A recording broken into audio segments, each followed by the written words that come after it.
அல்லாஹுவிடம் கேளுங்கள் என்கிறார்கள்.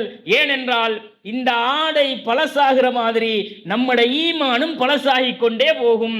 புதுப்பிக்க வேண்டும். இது பழசாயினா இதையே போட்டுக்கிட்டு தெரியுமா? அல்லாஹு தஆலா அவனுடைய திருமறை குர்ஆனிலே சொல்லுகிறான், நாமே எல்லாம் அல்லாஹ்வை நம்பிய மக்கள். அல்லாஹுவை நம்பிய நம்மை பார்த்து, அந்த சஹாபாக்களை சமுதாயத்தை பார்த்து அல்லாஹ் சொல்லுகிறான், யா ஐயுஹல்லதீன ஆமனு, ஈமான் கொண்ட மக்களே. ஈமான் ஆல்ரெடி நாம ஈமான்ல தான் இப்ப இருக்கிறோம், நம்பிக்கை கொண்டிருக்கிறோம். அந்த ஈமான் நம்மிடத்தில் இருக்கிறது. நம்மை அழைத்து அல்லாஹ் சொல்லுகிறான், ஈமான் கொண்டவர்களே, ஆமினு பில்லாஹ், நீங்க அல்லாஹ்வை நம்பிக்கை கொள்ளுங்கள் என்று அல்லாஹ் சொல்லுகிறான்.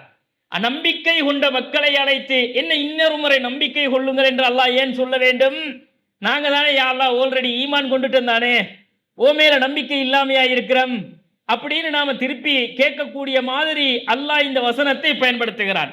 அப்ப நம்பிக்கை கொண்டவர்களை அழைத்து அல்லாஹ் இன்னொரு முறை வலுப்படுத்துகிறான், நீங்கள் ஈமான் கொள்ளுங்கள். ஈமான் கொண்டவர்களே ஈமான் கொள்ளுங்கள். அப்ப என்ன அர்த்தம் அப்படின்னா, நீ ஆல்ரெடி ஈமான் கொண்டுதான்ப்பா இருக்கிறாய், ஆனா அந்த ஈமான் நான் எதிர்பார்க்கிற அளவு ஸ்ட்ராங்கா இல்ல, பலமா இல்ல. அந்த ஈமானை நீ புதுப்பிச்சுக்க, இன்னும் கொஞ்சம் உன்னுடைய ஈமானை பலப்படுத்திக் கொள். அதிலே தளர்வு வரும், கொஞ்சம் இப்படி சார்ஜ் இறங்கி போகும்போது அதை நீ பலப்படுத்திக் கொண்டே இருக்க வேண்டும் என்பதை அல்லாஹ் நம்பிக்கை கொண்டவர்களை நோக்கி அழைத்து நீங்கள் நம்பிக்கை கொள்ள வேண்டும் என்று அல்லாஹ் சொல்லுகிறான். அப்ப நம்பிக்கை என்பது தளர்வு வரும் பொழுது, கொஞ்சம் எனர்ஜி இறங்கும் போது அதை விட்டுறாத, அப்படியே விட்டுட்டா ஈமான் செத்து போயிடும், நயவஞ்சகத்தனம் குடிகொண்டு விடும். ஈமான் வெளியே போயிட்டா அவ்வளோ பாவங்களும் அனாச்சாரங்களும் முசீபத்துகளும் தன்னிடத்திலே குடிகொண்டு விடும். எனவே இறைவனை பற்றிய நம்பிக்கையில் நீங்கள் உங்கள் ஈமானை பலப்படுத்தி வைத்துக் கொள்ளுங்கள் என்று அல்லாஹு தஆலா சூரத்து நிசாவில 136வது வசனத்திலே அல்லாஹ் சொல்லுகிறான். கண்ணியத்திற்குரிய சகோதரர்களே, இந்த ஈமானுடைய நிலைமையை பற்றி ரசூல்லா மிக அருமையாக விளக்குறாங்க. எப்படி தெரியுமா? இப்ப நாம இந்த ஒரு ட்ரெஸ் உடுத்திருக்கிறோம் தானே, இப்படி ஒரு ஷர்ட் உடுக்கிறோம், ஒரு ட்ரௌசரை உடுக்கிறோம், ஒரு சாரத்தை உடுக்கிறோம், ஒரு டிஷர்ட்டை போடுறோம். இப்படி உடுத்துக்கிட்டு போகும்போது இந்த ஆடை கொஞ்ச நாள் போகும்போது அப்படியே பழசாகுது, அது இத்து போகுது. இந்த மாதிரி ரசூல்லா இதை ஒரு உவமையாக காட்டி சொல்றாங்க. இந்த ஈமான் எப்படிப்பட்டது தெரியுமா? இன்னல் ஈமான லயஹ்லுகு ஃபீ ஜௌஃபி அஹதிக்கும், உங்களுடைய உள்ளங்களிலே இருக்கிற இந்த ஈமான் என்பது கமா யஹ்லுகு ஸௌப், இந்த ஆடை பழைமை அடைவதை போல பழசாகிற மாதிரி பழசாகிக்கிட்டே வரும்.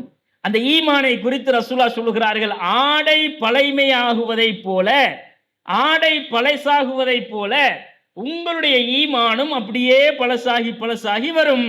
வந்தால் அந்த நிலைமையை நீங்கள் உணர்ந்தால், நம்ம ஈமான் கொஞ்சம் தளம்பலா இருக்குதே, ரொம்ப ஸ்ட்ராங்காவெல்லாம் இல்லையே, அந்த அளவுக்கு நம்ம ஈமான்ல உச்சதாரியா நம்மட மனசே நமக்கு அதை காட்டலையே என்ற ஒரு நிலைமையை நீங்க உணர்வீர்கள் என்றால், அல்லாஹ்வுடைய தூதர் சொல்லுகிறார்கள், ஃபஸ்அலுல்லாஹ அன் யுஜத்திதல் ஈமான ஃபீ குலூபிக்கும், உங்களோட உள்ளத்துல இருக்கிற ஈமானை நீங்கள் புதுப்பிக்குமாறு அல்லாஹ்விடம் கேளுங்கள். யா அல்லாஹ், என் ஈமான் கொஞ்சம் வீக்கா போகுது ரப்பே, கொஞ்சம் ஈமானை ஸ்ட்ராங் ஆக்கு யா அல்லாஹ், ஈமான்ல பலவீனத்தை தந்துராத யா அல்லாஹ், என்னுடைய ஈமானை உன் மீது உள்ள, மறுமை மீது உள்ள, சொர்க்கம் நரகத்தின் மீது உள்ள, விதியின் மீது உள்ள அந்த நம்பிக்கையை பலப்படுத்தி யா அல்லாஹ் என்று ஃபஸ்அலுல்லாஹ, நீங்கள் அல்லாஹ்விடம் கேளுங்கள் என்றார்கள் ரசூலுல்லாஹ். நாங்க யாராவது அல்லாஹ் கிட்ட வந்து கையேந்தி, யா அல்லாஹ் என் ஈமான் ரொம்ப வீக்கா இருக்குது, பலவீனம் அடைஞ்சு கொண்டே போகுது யா அல்லாஹ், கொஞ்சம் என் உள்ளத்தை திடகாத்திரமாக்கி ஈமான பலப்படுத்துறப்பேன்னு கேட்கிற மக்களாக இருக்கிறமான்னு உள்ளத்துல கை வச்சு கேளுங்க.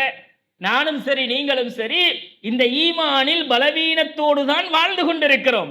நம்முடைய இந்த பலவீனம் தான் இந்த உலகத்திலே நம்மை வழிதவரச் செய்கிறது என்றால், அதை நோக்கி என்னை இழுத்துச் செல்லுகிற இந்த பலவீனத்தை சரிப்படுத்தி விடியா அல்லாஹ் என்று அல்லாஹுவிடம் கேளுங்கள் என்கிறார்கள். ஏனென்றால் இந்த ஆடை பழசாகிற மாதிரி நம்முடைய ஈமானும் பழசாகி கொண்டே போகும், புதுப்பிக்க வேண்டும். இது பழசாயினா இதையே போட்டுக்கிட்டு திரியுவோமா? கிழிஞ்சி கந்தலாகி தொங்கினா போட்டுக்கிட்டு திரியுவோமா? போட மாட்டேன், கலட்டி எறிஞ்சிட்டு புதுசா போடுறோமா இல்லையா? அப்படி ஈமானை அல்லாஹ்விடத்தில் புதுப்பிக்க கேட்க வேண்டுமாம். அல்லாஹ் அந்த ஈமானை பலப்படுத்த வேண்டும் என்று அல்லாஹ்விடம் கோரிக்கை வைக்க வேண்டும் என்று ரசூல் ஸல்லல்லாஹு அலைஹி வஸல்லம் அவர்கள் சொல்லுகிறார்கள்.